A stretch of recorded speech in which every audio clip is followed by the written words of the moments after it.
एक नगर में सूरज सिंह नाम का राजा राज करता था। राजपाट उसे विरासत में मिला था। राजा दिन रात अपने ऐशो आराम में लगा रहता था, जिसके कारण उसके मंत्री उसका खजाना धीरे धीरे खाली कर रहे थे। राजा को इसके बारे में कुछ पता नहीं था। राजा के एक पिता के पुराने रसोइये पांडुरंग, जो बहुत ईमानदार थे, वे इस बात से बहुत दुखी थी कि कैसे इस नगर की बर्बाद होने से बचाया जाए। एक दिन वे अपने घर पर इसी बात पर चिंता कर रहे थे, तभी उनकी बेटी, जिसका नाम सुलक्ष्मी था, वह अपने पिता की परेशानी पूछ बैठी। पांडुरंग ने पूरी बात अपनी बेटी को बता दी।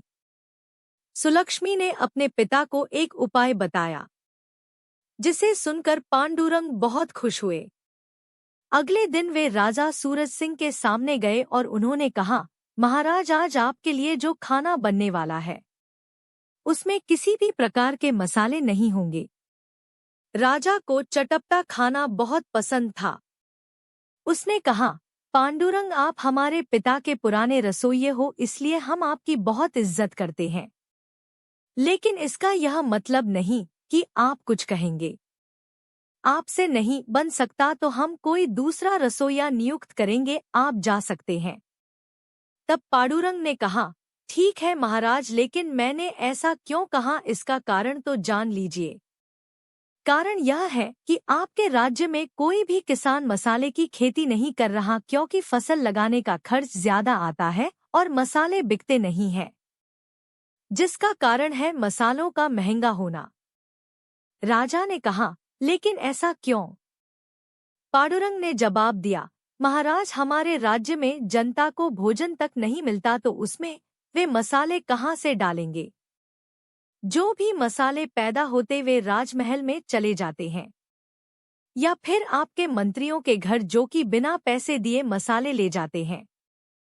इस कारण बाजार में मसाले हैं ही नहीं, और अगर हैं भी तो बहुत महंगे हैं। राजा ने कहा, लेकिन जनता इतनी गरीब क्यों है? पांडुरंग ने जवाब दिया, महाराज, आपका आधा खजाना खाली हो चुका है, राजमहल के सभी दरबारी उसे खाली कर रहे हैं। आपका पूरा खजाना खाली होने में बहुत कम वक्त बचा है। अभी तो मसाले बंद हो रहे हैं, आगे खाना भी बंद हो जाएगा।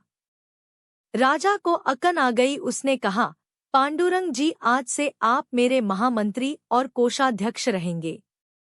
सभी मंत्रियों को फांसी पर लटका दीजिए।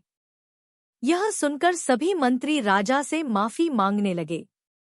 तब पांडुरंग ने कहा, महाराज, इन्हें एक मौका दीजिए, ये अपना काम सही से करें, नहीं तो सजा मिलेगी। राजा ने पांडुरंग को सारा कार्यभार संभलवा दिया। पांडुरंग ने सारी व्यवस्था ठीक करके 1 वर्ष में खजाना पहले जैसा कर दिया और जनता के हित में काम किए, जिससे जनता का विश्वास राजा के प्रति बढ़ गया। शिक्षा, एक समझदार व्यक्ति सभी को संकट से निकाल सकता है, जैसे एक रस्सी कुएं में गिरे व्यक्ति को निकाल लेती है।